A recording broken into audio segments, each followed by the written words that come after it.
নমস্কাৰ মই অঞ্জলিয়ে পুনৰবাৰ স্বাগতম জনাইছো আশা কৰিছো আপোনালোক সকলো ভালে আছে ময়ো ভালে আছো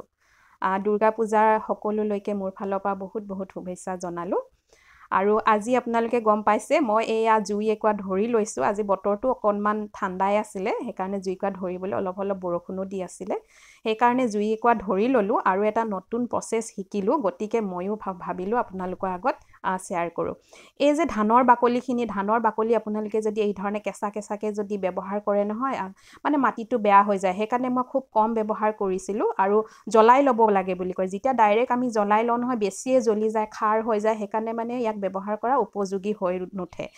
আছে সেইদিনাখন অলপতে মই ইউটিউবতে পালো এজন দাদাই ভিডিওটো শেয়াৰ কৰিছিলে আৰু মই তাকে মানে খুব মানে উপকৃত হলো কথাটো জানি ভাবিলো আজি ময়ো হেতু কামে কৰিব লৈছো ভাবিলো আপোনালোকৰ আগতো শেয়াৰ কৰো এই যে ধানৰ বাকলিখিনি এনেকুৱা এটা কেৰাহিত মই লোহাৰ কেৰাহিত ভাজি লম ভাজি একদম মানে কলা হৈ যায় আৰু আচৰিত ধুনিয়া মানে ব্যৱহাৰ কৰিব পৰা হৈ যায় কাৰ্বনাইজ হৈ যায় আৰু মই এয়া দেখিছেনে এঙাৰৰ টুকুৰাও লগতে জুই ধৰিছো যেতিয়া এঙাৰৰ টুকুৰা মোৰ প্লান্টত মই ব্যৱহাৰ কৰো বিশেষকৈ মোক দৰকাৰ হয় সাকলেন অৰ্কিড হেবিলাকত হেকাৰণে জুই ধৰিলে প্ৰায় মই এই ধৰণে এঙাৰ বিলাক গুটাই লওঁ পানীখিনি গামলা এটাত লৈ লওঁ এডখৰকে তাত দি যাওঁ আৰু এই যে কেৰাহিটো দেখিছে এই কেৰাহিটোত মই কেতিয়াবা মাটিও ভাজিব লগা হয় কেতিয়াবা মাটি বেয়া থাকিলে মাটিবোৰ মই ধৰণে ভাজি লওঁ এই কেৰাহিটোৱে ব্যৱহাৰ কৰো আৰু এই কেৰাহিটোতে আজি মই এই ধানৰ বাকলি বিলাক ভাজি এটা সময়ত দেখিছেনে এই ধৰণৰ কলা হৈ যায় আৰু একদম কলা হৈ যায় আৰু ভাজি পেলাই অকমান ঠাণ্ডা জেগাত ৰাখি দিব লাগে তেতিয়া কি হয় দেখিছেনে খুব ধুনিয়া কাৰ্বনাইজ হৈ যায় আৰু একদম প্লান্টত ব্যৱহাৰ কৰিব পৰা উপযোগী হয় আপোনালোকে যদি নাজানে নহয় এই ধৰণে কৰিবচোন বহুত ভাল হয় তাকে আপোনালোকে ভিডিওটো ভাল পাব বুলি মই শেয়াৰ কৰিলো তাৰ পাছতে আহিলো মই আজি পইণ্টছিটিয়া ওপৰত এটা ভিডিও বনাম বুলি ললো আসলতে পইণ্টছিটিয়া মই আগতে এটা ভিডিও দিছো তাৰ মানে আজি মই কামটো কৰিব লৈছো গতিকে ভাবিলো আপোনালোকৰ আগতো শেয়াৰ কৰো এপ্ৰিল মে মানত মই পইণ্টছিটিয়া কেইটামান এই ধৰণৰ আগ মই প্ৰপাগেশ্যন কৰিছিলো কিন্তু ইমান বেছি এবাৰ বৰষুণ হোৱাৰ কাৰণে মোৰ বেছি ভাগে মৰি থাকিলে সেই কাৰণে ভাবিছো এতিয়া অকনমান বতৰটো ভাল হয় গতিকে মই ইয়া কেইটামান ডাল কাটিং কৰিম আৰু প্ৰপাগেশ্যন কৰিম আপোনালোকে চাবচোন খুব বেছি বৰষুণ দিলে পইণ্টছিটিয়া বিলাক আসলতে মৰা দেখা যায় যোৱা বছৰ কিন্তু মোৰ খুব ধুনিয়া হৈছিলে মৰি নাথাকিলে মানে প্ৰায় বিলাকে জিছিলে এপ্ৰিল মাহত কৰা কিন্তু এই বছৰ ইমানেই বেছি বৰষুণ হ'ল গতিকে অলমান মৰি গল অলমানহে জিয়াই থাকিলে আৰু মোৰ কেইবাটাও কালাৰ আছিলে ধৰক বাই কালাৰ আছিলে white colour orange red pink কিন্তু মোৰ প্ৰায় ভাগে মৰি থাকিলে মাদাৰ প্লান্টো মৰিলে এতিয়া সাগে 2-3টা মান কালাৰ হে আছে আৰু যেতিয়া ইয়া কালাৰ আহিব মই তেতিয়াহে গম পাম পিংক আৰু ৰেড দেখিছো এতিয়া অৰেঞ্জ আছে নে বাই কালাৰ আছে বা হোৱাইট আছে মই ধৰিব পৰা নাই যেতিয়া ইয়াৰ কালাৰ আহিব তেতিয়া মই গম পাম এয়া পইণ্টছিটিয়া আসলতে কোন ফুল হয় ফুল মানে কি ইয়াৰ ফুল নহয় ইয়াৰ পাততে কালাৰ আহে এটা সময় ডিসেম্বৰত প্ৰায় নৱেম্বৰ লাষ্টৰ ফালৰ পৰা ইয়া কালাৰ আহিবলৈ কালাৰ অহা দেখা যায় ডিসেম্বৰত বেছি ধুনিয়া হয় কালাৰ বিলাক সেই কাৰণে ভাবিলো এবা অক্টোবৰ ফাৰ্ষ্ট উইকতে মই কেইটামান ডাল প্ৰপাগেশ্যন কৰি লওঁ তাৰ মানে মোৰ একেবাৰে কম আছে আৰু মই নিজেও সংগ্ৰহ কৰিব লাগিব আৰু বেলেগৰ পৰা এতিয়া ভাবিছো যিমান আছে তাৰে কেইটামান মই প্ৰপাগেশ্যন কৰি লওঁ আৰু আপোনালোককো দেখাও এয়া দেখিছেনে মই ডাল কেইটা কাটি ললো খুব বেছি বুঢ়া ডাল নেকাটিলো হয় অলপ কুমলীয়া টাইপৰ ডাল কেইটা মানে আগগিটা কাটি আনিলো হয় অকনমান খালি মিচিয়ৰ্ড হ'ব লাগিব বেছি কুমলীয়া হলেও নহব আৰু ইয়াতে মোৰ দেখিছেনে rain lily white colour rain lily জোপা আকৌ ইমান ফুলি আছে এই সময়তে সেই কাৰণে ভাবিলো মই আপোনালোকক অকনমান দেখাই দিছো ৰেইন লিলি হসাকে খুবে ভাল লাগে মোৰ আছে এটা ৰেড কালাৰ আৰু পিংক আছে পিংকটো আছে খুব ধুনিয়া লাগে যদি আপোনালোকক লাগে লব পাৰিব এয়া দেখিছেনে মই এতিয়া প্ৰপাগেশ্যনৰ কাৰণে ৰেডি কৰি লৈছো এই যে দেখিছেনে এই ডাল পাত বিলাক মই কেইটামান এৰাই লৈছো এই দেখিছেনে বহুত বেছি পাত থাকিব দিব নালাগে যত আমি ধৰক মাটিত বা বালিত গুজি দিম সেই অংশটো অকনমান ওপৰলৈকে পাত বিলাক এৰাই দিব লাগে আৰু এই সময়টো খুব ভাল হয় কাৰণ এতিয়া আৰু দুদিন মান বৰষুণ দিব যদিও তেনেকা নেৰা নেপেৰা বৰষুণ নিদিয়ে হেতু কাৰণে এই সময়ত প্ৰপাগেশ্যন কৰিবলৈ বেয়া নহয় ভালেই হয় আৰু ধৰক অক্টোবৰ নৱেম্বৰ ডিসেম্বৰত ইয়া মানে ধুনিয়া হৈ যাব মেচিয়ৰ্ড হৈ যাব আৰু মই ইয়াক ধৰক যেহেতু মই বিক্ৰী কৰিবলৈ ৰেডি কৰো গতিকে বিক্ৰী কৰিবলৈ ডিসেম্বৰ মাহত ই হাজু হৈ যাব মানে বেলেগৰ ঘৰলৈ যাবলৈ পৰা হৈ যাব তাকে আপোনালোকৰ বাৰু পইণ্টচিটিয়া গছ আছেনে যদি নাই কিন্তু পইণ্টচিটিয়া প্লাণ্ট আপোনালোকে যদি বাগিচা নতুনকৈ কৰিছে বা বাগিচা কৰি ভাল পায় তেনেহ'লে এজোপা পইণ্টচিটিয়া গছ থাকিলেহে মানে বাগিচাযোৰ সম্পূৰ্ণ হোৱা যেন অনুভৱ হয় কাৰণ বেলেগ ফুলৰ লগত একেবাৰে নিমিলে ইয়াৰ পাতখিলাহে কালাৰ আহে পাতৰ কালাৰ আহিব আৰু ডিচেম্বৰ মাহৰ পৰা নৱেম্বৰ লাষ্টৰ পৰা ডিচেম্বৰ মাহৰলৈকে ইয়াৰ কালাৰ অহা দেখা যায় ডিচেম্বৰ মাহৰ পৰা খুব ধুনীয়া হয় আচলতে ইয়াৰ কোনো ধৰণৰ ফুল নুফুলে ইয়াৰ পাতেই এটা সময়ত পাতৰ কালাৰ আহে অৰেঞ্জ আহে কেতিয়াবা আজিকালি বহুত ধৰণৰ পোৱা যায় white pink red orange yellow আজিকালি ব্লু কালাৰো দেখা গৈছে কিন্তু এতিয়ালৈকে মই ব্লু কালাৰটো সংগ্ৰহ কৰা নাই যদি পাওঁ নিশ্চয় কৰিম আৰু আপোনালোকলৈ আনিম আৰু এয়া দেখিছেনে মই এটা পটত ফাংগিচাইড পাউডাৰ অকণমান মিলাই ল'লোঁ আৰু এই ধৰণে ডালবিলাক মই এতিয়া প্ৰায় এঘণ্টামান এই ধৰণে তিয়াই ৰাখিম আৰু কেতিয়াবা মই গোটেই ৰাতিটো ৰাখোঁ গধূলি সময়ত কাটি পেলাই থৈ দিওঁ আৰু ৰাতিপুৱালৈকে এনেধৰণে থৈ দিওঁ কিন্তু এতিয়া মই প্ৰায় এঘণ্টা বা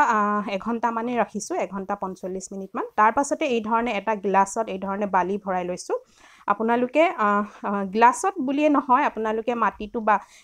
ৰেডি কৰি ল'ব পাৰে মাটিত এটা ৰেডি কৰি ল'ব পাৰে বা ডাঙৰ পট এটাত বা গুজি দিব পাৰে যিহেতু মই গিলাচতে বেছিভাগ কৰোঁ এই ধৰণে এটা গ্লাছত এই ধৰণে মই বালি ল'লোঁ আৰু এটা হোল কৰি পেলাই এই ধৰণে ভৰাই দিলোঁ আপোনালোকে ইয়াত ৰুটিং হৰমন লগাই দিব পাৰে নহ'লে আপোনালোকে এল'ভেৰা যিটো ঘৰত যিটো এল'ভেৰা প্লাণ্ট থাকে সেই এল'ভেৰা প্লাণ্টটোৰ জেল অকণমান লগায়ো আপোনালোকে এই ধৰণে প্ৰপাৰগেশ্যন কৰিব পাৰে খুব কম দিনৰ ভিতৰতে হৈ যায় 20-21 দিনৰ ভিতৰতে ইয়াৰ ৰুট অহা দেখা যায় আৰু আপোনালোকে প্ৰায় 1.5 মাহ 2 মাহত ইয়াৰ কালাৰ আহি যায় তাৰমানে ডিচেম্বৰত যিহেতু কালাৰ আহিবই হয়তো নৱেম্বৰ লাষ্টত ইয়াৰ ফুলৰ কালাৰ আহিব যদি আহে মই নিশ্চয় আপোনালোকক দেখাম তাৰ পাছতে ফাংগিচাইড পাউডাৰ অকণমান মিলাই পেলাই মই এই ধৰণে পানী দি দিলোঁ পানী বহুত বেছি প্ৰথমতে দি নিদিব বেছি পানী দি দিলে হয়তো গেলি যাব পাৰে সেইকাৰণে কম পানী দি পেলাই অকণমান ৰ'দ নপৰা ঠাইত ৰাখি দিব এয়া মোৰ এই প্ৰপাৰগেশ্যন কৰা হৈ গৈছে প্ৰায় 10-15টামান পুলি ওলাইছিলে তাৰে দুটামান মই আপোনালোকক দেখাই দিলোঁ আৰু এইখিনি মই ধৰক মে জুন মানত কৰিছিলোঁ আৰু কেইটামান ডাল আৰু বেছিভাগে মৰি থাকিলে কেইটামান মই আগতেও ৰোৱা হৈ গ'ল তাকে ভাবিলোঁ আৰু দুটামান থাকিলে গতিকে মই আপোনালোকক এইকেইটা ৰিপৰ্টিং আৰু ইয়াৰ পটিং মিক্সটোনো কেনেকুৱা মই ব্যৱহাৰ কৰোঁ তাকে মই আপোনালোকক দেখাম বলক তেনেহ'লে দেৰি নকৰোঁ মই কেনেকৈ ইয়াৰ পটিং মিক্সটো তৈয়াৰ কৰোঁ তাকে চাওঁ এইখিনি মই যে অলপ আগতে ধানৰ বাকলিখিনি যে জ্বলাই পেলাই দেখাইছিলোঁ সেয়া আছিলে আগদিনাখন গধূলি আছিলে পিছবেলা আৰু এইখিনি মই কাৰ্বনাইজ কৰি ৰখা ধানৰ বাকলিখিনি খুব ধুনীয়া হৈছে দেখিছেনে ইয়াৰ ব্যৱহাৰ কৰিবলৈ এতিয়া খুব ভাল হয় আৰু এতিয়া বেয়া হোৱা দেখা নাযায় তাৰপিছতে সেই এঙাৰখিনি দেখিছেনে একেৰাহি এঙাৰো মই ধুনীয়াকৈ বনাই ল'লোঁ টুকুৰা টুকুৰি কৰি ল'লোঁ কৰি থ'ম আৰু ধুনীয়াকৈ ৰাখি দিম তাক ব্যৱহাৰ কৰিবৰ কাৰণে এতিয়া মই লৈছোঁ এয়া দেখিছে নৰ্মেল যিটো গাৰ্ডেন চইল মাটি এয়া লৈছোঁ অলপমান তাৰ পাছতে মই এয়া ৰাইচ হাস্ক লৈছোঁ যিটো ধানৰ বাকলি কাৰ্বনাইজ কৰি থোৱা সেয়া লৈছোঁ অলপমান তাৰ পাছতে এয়া কেঁচু সাৰ লৈছোঁ বাৰ্মি কম্পোষ্ট আপোনালোকে ল'ব পাৰে শুকান গোবৰো ল'ব পাৰে তাৰ পাছতে এইখিনি বালি পৰিমাণটো মাটিতকৈ বালি পৰিমাণটো অলপমান বেছি দিব লাগিব কাৰণ ইয়াৰ মাটিটো ৱেল ড্ৰেইন হ'ব লাগিব নহ'লে গছজোপা খুব চেঞ্চিটিভ হয় পইণ্টচিটিয়া আৰু ইয়াৰ সাৰ বহুত বেছি দৰকাৰ নহয় সেইকাৰণে কেঁচু সাৰ দিয়ে বা আপোনালোকে শুকান গোবৰ দিয়ে অলপ কম পৰিমাণে দিব বহুত বেছি নিদিব তাৰ পাছতে এয়া দিছোঁ মই নিমখলি যিটো নিম খলি বুলি কয় নিম কেক বুলিও কয় আপোনালোকে অনলাইনত পায় আনি ল'ব ইয়াৰ আপোনালোকে নিম কেক বা নিমখলি নাথাকিলে ফাংগিচাইড পাউডাৰো ব্যৱহাৰ কৰিব পাৰে যিহেতু গছজোপা খুব বেছি চেঞ্চিটিভ হয় সেইকাৰণে মই এনেই ধৰণে নিমখলি ব্যৱহাৰ কৰোঁ তাৰে 2 চামুচমান মই নিমখলি ব্যৱহাৰ কৰিছোঁ আৰু মাটিখিনি খুব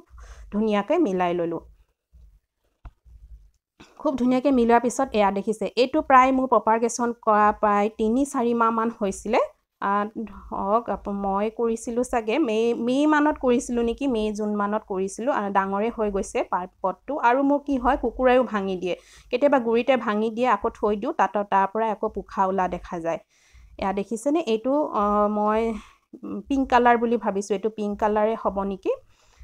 তাৰ পাছতে এই ধৰণে মই এটা পট লৈছোঁ আৰু গছজোপা চাই পিনে পটটো ল'ব প্ৰথমতে বহুত ডাঙৰ পট এটা দি নিদিব কাৰণ অভাৰ ৱাটাৰিং হৈ পেলাই মৰি থকা দেখা যায় মই আগতেও প্লাণ্টবিলাক ৰুওঁতে কওঁ যিকোনো প্লাণ্ট ৰুলে মানে যদি গছজোপা সৰু হয় তেনেহ'লে বৰ ডাঙৰ পট এটা দি নিদিব এই ধৰণে মই গোটেইকেইটা ৰুই ল'লোঁ আৰু গোটেইকেইটা ৰোৱা দেখা নাই এয়া দেখাইছোঁ আপোনালোকক খুব ধুনীয়া শিপা হৈ গৈছে দেখিছেনে 2-3 মাহতে বহুত ধুনীয়া হৈ যায় আৰু 20-25 দিনতে ৰুট অহা দেখা যায় কিন্তু তেতিয়া 20-25 দিনতে ৰুট অহা দেখা যায় কিন্তু গৰম দিনত কিন্তু পটককৈ ৰিপৰ্টিং কৰি দিব নালাগে এনেকুৱা ঠাণ্ডা দিনতহে কৰিলে মানে ধুনীয়া হোৱা দেখা যায় নহ'লে গৰমত গৰমো সহ্য কৰিব নোৱাৰে গতিকে সেইকাৰণে বৰ পটককৈ গৰম দিনত ৰিপৰ্টিং কৰিব নালাগে এনেকুৱা ছেপ্টেম্বৰ বা অক্টোবৰ মাহত কৰিলে খুব ধুনীয়া ৰিজাল্ট পোৱা যায় আপোনালোকেও পইণ্টছিটিয়া গছ যদি নাই তেনেহ'লে এজোপা হ'লেও আনি আপোনালোকে ৰুব গাৰ্ডেনখন সঁচাকৈ বৰ ধুনীয়া লাগে আচলতে ইয়াৰ সৌন্দৰ্যটো একদমেই বেলেগ প্লাণ্টৰ লগত নিমিলে আৰু নতুনকৈ বাগিচা পতাসকলে নিশ্চয় এজোপা হ'লেও পইণ্টছিটিয়া গছ ৰাখিব পাৰে আৰু ইয়াৰ বিভিন্ন ধৰণৰ কালাৰ পায় আপোনালোকে নিজৰ পচন্দ অনুসৰি কালাৰ আপোনালোকে সংগ্ৰহ কৰি ল'ব তাকে আজি ভিডিঅ'টো ইমানেই আছিলে যদি ভাল লাগে প্লিজ এটা লাইক কৰিব এটা সুন্দৰ কমেণ্ট কৰিব আৰু যিসকল নতুন সেইসকলে ছাবস্ক্ৰাইব কৰি ল'ব যাতে আহিবলগীয়া ভিডিঅ'বিলাকৰ নটিফিকেশ্যন পাই থাকিব আৰু এইটো প্লাণ্ট দেখিছেনে এই প্লাণ্টটো যথেষ্ট ডাঙৰ হৈ গ'ল তাৰমানে ইয়াক অকণমান দিন হৈ গৈছিলে সেইকাৰণে বহুত ডাঙৰ হৈ গ'ল আৰু আজি মই এটা ধুনীয়া ডাঙৰ পটতে দি দিছোঁ আৰু বাকীকেইটা অকণমান সৰু পটত দিছোঁ দেখিছেনেহে তাৰ পাছতে দেখিলে এয়া মই ফাংগিচাইড পাউডাৰ মিলাই পেলাই এই ধৰণে চাৱাৰ দি পেলাই মই অলপ পানী দি দিলোঁ তাৰ পাছতে ইয়াক মই অকণমান দিন ৰ'দ নপৰাৰ ঠাইত ৰাখিম তাৰ পাছতে নৱেম্বৰ মাহত কিন্তু আপোনালোকে ৰ'দলৈ উলিয়াই দিব লাগিব ৰ'দ পৰা ঠাইত তেতিয়াহে ইয়াৰ ফুলৰ কালাৰ আহিব পাতবিলাকৰ আজি ভিডিঅ'টো ইমানেই আছিলে আকৌ কৈছোঁ যদি ভাল লাগে প্লিজ এটা লাইক কৰিব এটা কমেণ্ট কৰিব আৰু ছাবস্ক্ৰাইব কৰি ল'ব তেনেহ'লে আজিলৈ আহিছোঁ